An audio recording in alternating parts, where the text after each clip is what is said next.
before Simba took his place in the circle of life. Another tale of betrayal, brotherhood, and destiny unfolded in the African savanna. This is the untold origin story of how Mufasa became the mighty king we know, and how his brother Taka transformed into the villain we fear, Scar. Join us as we witness young Mufasa, portrayed by the charismatic Aaron Pierre, struggle with his own fears while discovering his true destiny. Watch as Kelvin Harrison Jr. brings to life the complex journey of Taka, a prince whose jealousy and resentment will forever mark him as Scar.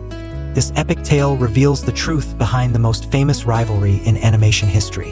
If you don't want to miss any of our movie recaps that bring cinema's greatest stories to life, smash that subscribe button right now before we begin this incredible journey into the origins of Pride Rock's legacy.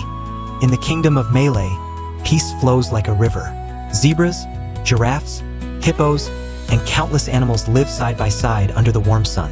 Today, the air buzzes with excitement as King Simba gathers the kingdom to share life-changing news. His voice is full of pride and joy as he announces that he and Nala are expecting a baby lion. It's the circle of life fulfilled as Simba looks up to the sky, his heart full. He whispers to Nala that he's on his way. Meanwhile, Nala, feeling the weight of the day, rests quietly in her favorite spot. The tranquil kingdom surrounds her when she softly promises that she'll always wait for Simba. With trust in his companions, Simba turns to Timon and Pumbaa, asking them to look after Kiara, his adventurous daughter. Eager for the task, Timon and Pumbaa begin a wild, energetic tale of their supposed triumph over Scar. Kiara, innocent and wide-eyed, laughs and reminds them that her dad told a different story. The atmosphere is filled with their laughter as they share a playful moment, all concerns forgotten. Later, Rafiki comes to visit Kiara, bringing wisdom wrapped in mystery. Kiara, filled with enthusiasm, shares how much her parents trust Timon and Pumbaa, but she admits to a secret. She dreams of being a brave lioness, yet doubt lingers in her heart. Rafiki listens with understanding, then smiles and tells her that even Simba once felt small.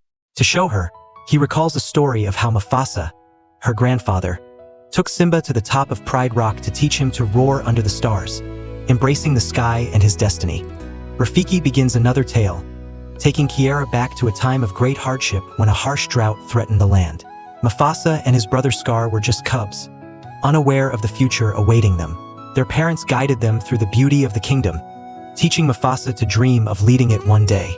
Together they sang of unity and life's endless beauty, even in hard times. But joy is fleeting. A torrential downpour swells rivers into raging floods. Mufasa's parents fight to shield him from the waters. From a cliff's edge, his father urges him to move quickly, while his mother gently encourages small, careful steps. Fear paralyzes Mufasa, and as the ground beneath an elephant collapses, Mufasa is swept away by the torrent. The flood carries Mufasa far from safety, eventually tossing him onto a floating log in a remote part of the kingdom. There he meets Taka, a daring cub and son of King Obasi. Cautiously, Taka approaches the outsider but quickly warns of a crocodile closing in fast. Mufasa, frozen with fear and unable to swim, is defenseless. Taka tries to help, but chaos erupts. Just as all seems lost, Taka's mother Easy Eye appears, driving the predator away with fearless determination. Relief turns to sternness as Easy Eye scolds Taka for talking to strangers. She insists they leave Mufasa behind, arguing that King Obasi will never accept an outsider. Taka, moved by compassion, refuses to abandon Mufasa, defending the lost cub with sincerity. His words give Easy Eye pause. Gathering courage, Mufasa explains he was separated from his family by the flood. His plea touches Easy Eye, especially when he asks for help finding his way home. Easy Eye tells him that getting lost can sometimes lead to a new path, and that path can become home. Reluctantly, Easy Eye brings Mufasa to her pride. There he meets the cold and calculating King Obasi, who declares outsiders have no place among them. You do not associate with outsiders. Obasi's disdain grows as he repeats Mufasa's name, treating it as a threat to Taka's role as heir. With malice, Obasi devises a plan to rid himself of Mufasa, a race. He frames it as a test of strength, with Mufasa's fate sealed if he loses. The pride watches in intense silence. Before Obasi can enforce his challenge, Easy Eye steps in, calm but firm. She counters with her own proposal. If Mufasa wins, he stays with her. She turns to Taka, declaring that if he is to be king one day, he must prove it. This race, she insists, will be his first lesson in earning his place. With reluctance, Obasi agrees to let the race decide Mufasa's fate. As the young lions prepare, the pride watches in silence. Exhausted and hungry, Mufasa struggles to keep up. Running beside him, Taka hesitates before quietly admitting he has always wished for a brother. Before Mufasa can respond, Taka makes a surprising choice. He slows down, letting Mufasa win. Obasi's furious roar cuts through the pride as he berates Taka for losing to a stranger. Angry, Obasi keeps his word, allowing Mufasa to stay but decreeing that he live apart from Taka. Despite Obasi's disdain, Mufasa and Taka bond deeply, celebrating their newfound brotherhood with laughter and song. Over time, the cubs grow mischievous, drawing frequent complaints. While Easy Eye defends Mufasa, Obasi refuses to acknowledge him, coldly declaring Taka as his only son. Taka expresses a desire to join Mufasa. Obasi forbids it, warning that outsiders can't be trusted. Torn between his father's harsh words and his loyalty to Mufasa, Taka remains conflicted. Under Ezzy's guidance, Mufasa thrives. She teaches him advanced hunting techniques, and he develops a keen sense of smell. On one hunt, Mufasa detects a herd of antelope far to the south. When Easy Eye asks how he knows, he explains the faint scent reminds him of home. Easy Eye gently reveals it is the scent of his mother, a sign she is still with him. Her words give Mufasa renewed hope and a sense of belonging despite the pride's coldness. In a quiet moment, Mufasa admits to Easy Eye his fear that Obasi will never accept him. Easy Eye reassures him that he is her family, no matter what Obasi believes. Growing wiser, Mufasa accepts his role as a wanderer, free from the burden of royalty.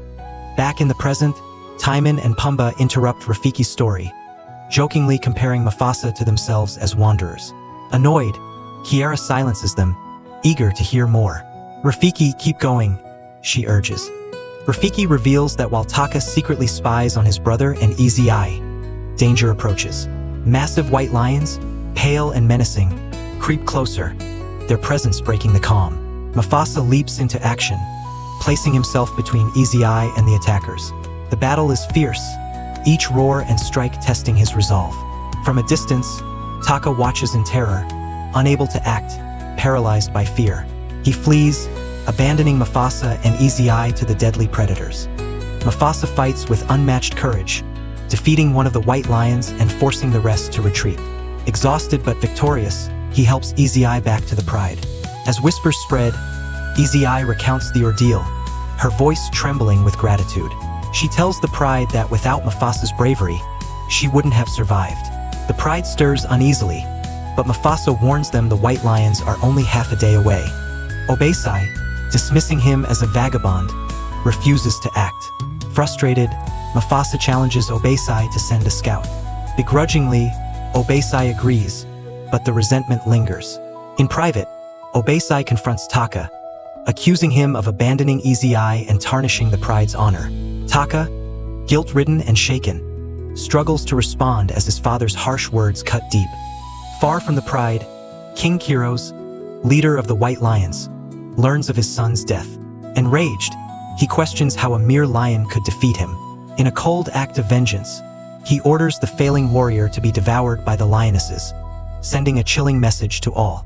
Back at the pride, Obasi grows harsher with Taka, commanding him to lie and deny his cowardice to protect their bloodline. Taka, torn and shaken, admits he doesn't want to be king or live a life of deceit. He pleads to simply be Obasi's son, but Obasi dismisses him, insisting survival demands strength and sacrifice. Their conversation is interrupted when the scout returns, breathless and grim. He confirms Mufasa's warning. The white lions are coming, and they outnumber the pride 2-1. The looming threat forces Obasi to make a fateful decision. He orders Taka to leave and appoints Mufasa as his protector, binding them together in an oath of loyalty. Mufasa initially refuses, unwilling to leave Easy Eye behind. But with a steady gaze, Easy Eye reminds him of his destiny.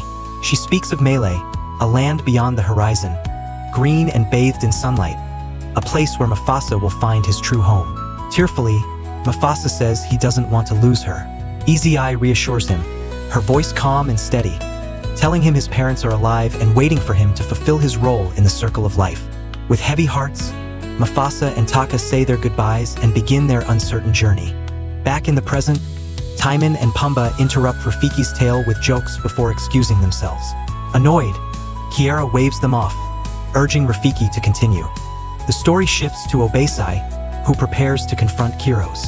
Rafiki describes Kiros as towering and arrogant, declaring himself the one true king, the last ruler of the Valley of Kings. Obasi, overwhelmed by Kiros' dominance, whispers that the circle of life is broken, and only one Lion King can emerge. Meanwhile, Mufasa and Taka push forward on their journey, but danger lurks in the shadows.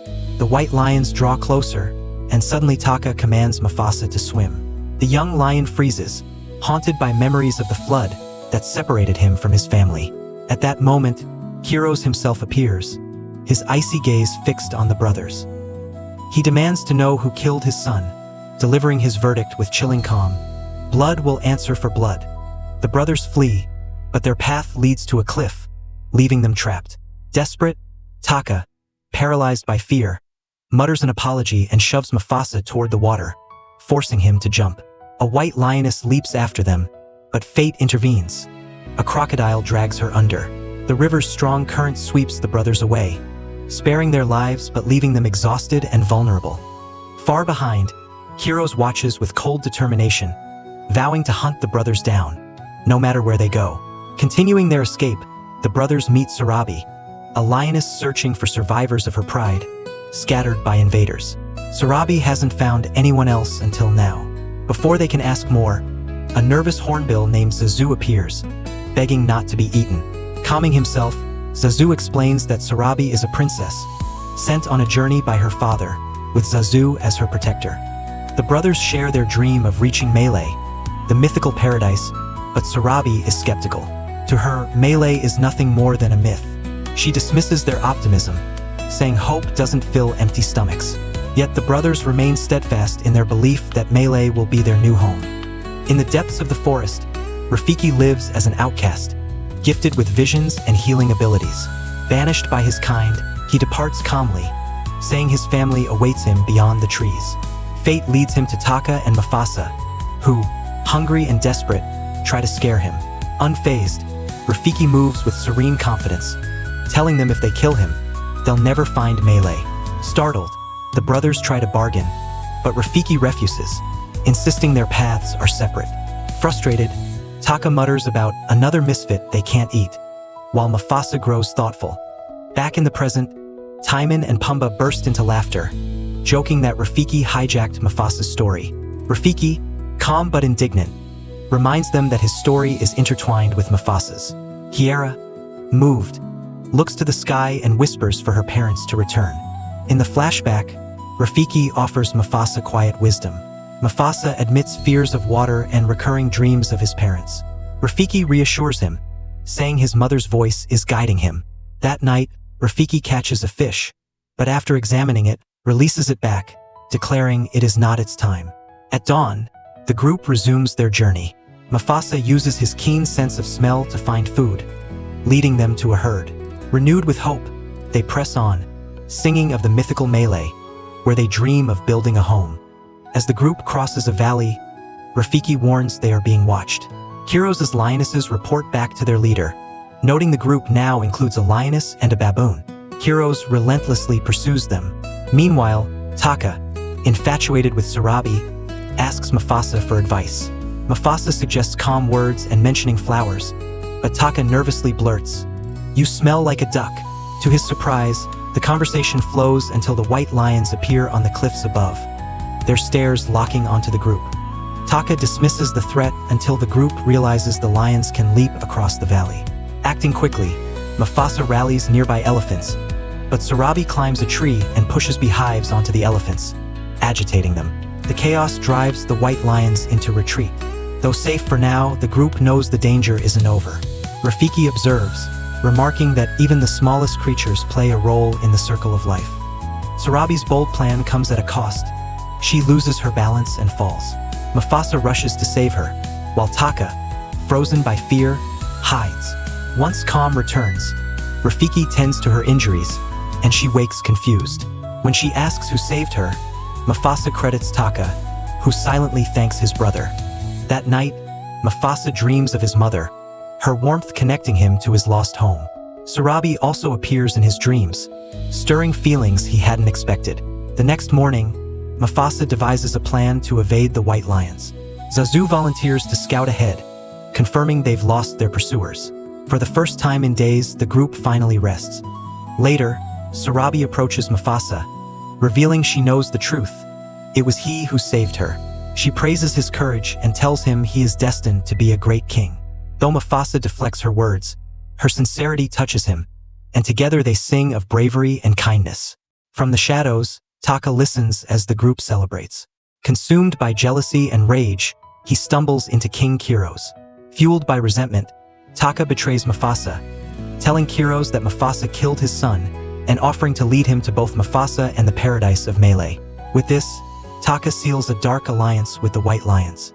The next day, Taka rejoins the group, hiding his treachery. Along the journey, he leaves subtle marks to guide Kiros and his pride.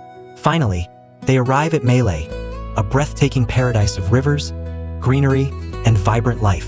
The group rejoices as Rafiki, standing beneath a tree from his visions, declares Mufasa the brother destined to stand there. Their joy is short-lived as Kiros and his pride arrive, exposing Taka's betrayal.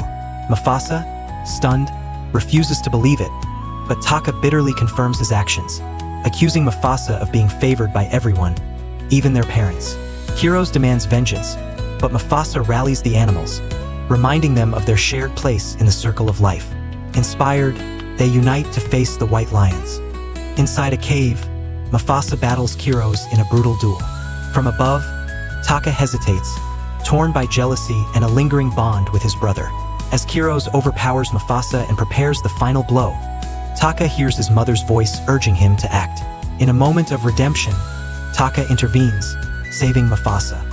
Outside, Rafiki guides the animals to safety using his knowledge of the terrain. Inside the cave, a sudden flood submerges everything underwater. Mufasa delivers a final strike on Kiros as a falling rock crushes the White Lion King, ending his reign.